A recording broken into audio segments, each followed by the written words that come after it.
System ऐसा है कि हाई कोर्ट्स करेक्ट करते हैं निचले अदालतों की गलतियों को, और उच्चतम न्यायालय हाई कोर्ट्स को करेक्ट करता है। तो इसमें कोई नई बात नहीं है, ये आदर के साथ किया जाता है, ये सिस्टम के अंतर्गत किया जाता है। इसका मतलब नहीं है कि हम कुछ जज के बारे में कह रहे हैं, हम निर्णय के बारे में कह रहे हैं।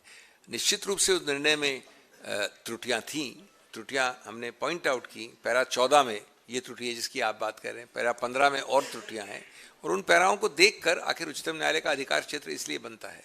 लेकिन मूल मुद्दा ये नहीं है। मूल मुद्दा क्या है? मूल मुद्दा है कि जहां बेलेबल हो ऑफेंसेस, इक्का दुक्का न भी हो, जहां ऑफेंसेस बेलेबल हैं, जहां देश के ऊपर कोई, ये बायलैटरल चीज है, ये मेरे और इनके बीच में मानहानि की बात है, ये समाज के ऊपर कोई आक्रमण नहीं है, ये कोई ऐसा वक्तव्य नहीं है कि जिससे कि राइट्स हो जाएंगे।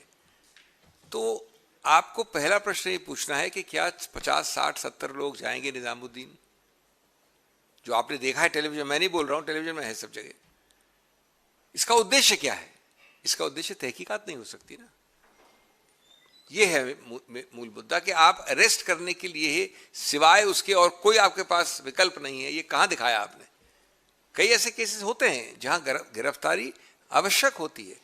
एक व्यक्ति जो जाना माना है, जिसके रूट से सोसाइटी में, उसको भगोड़ा बना के ये करना है सही नहीं है।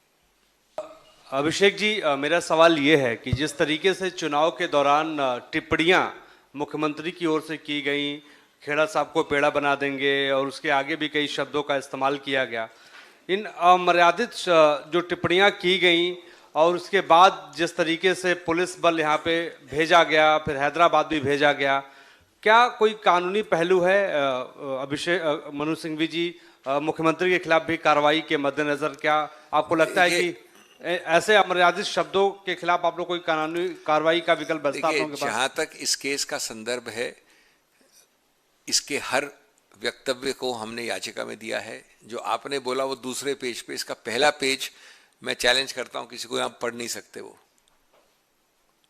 तो इसलिए ये सबसे पहले तो आत्मविश्लेषण का एक मुद्दा है, जहां तक मुख्यमंत्री का सवाल है। दूसरा मुद्दा है उनकी पार्टी का आत्ममंथन, आत्मसोच। और तीसरा है, इसमें तो केसेस चल रहे हैं जिसको हम हेट स्पीच कहते हैं, उसके केसेस चल रहे हैं, अलग अलग कोर्ट कचहरी में चलेंगे। लेकिन मुद्दा है कि साहब, जहां आप एक मानहानि को एक कारण बना के जो आपने शब्दावली का इस्तेमाल किया है, वो मानहानि के कई कोस आगे निकल गया है।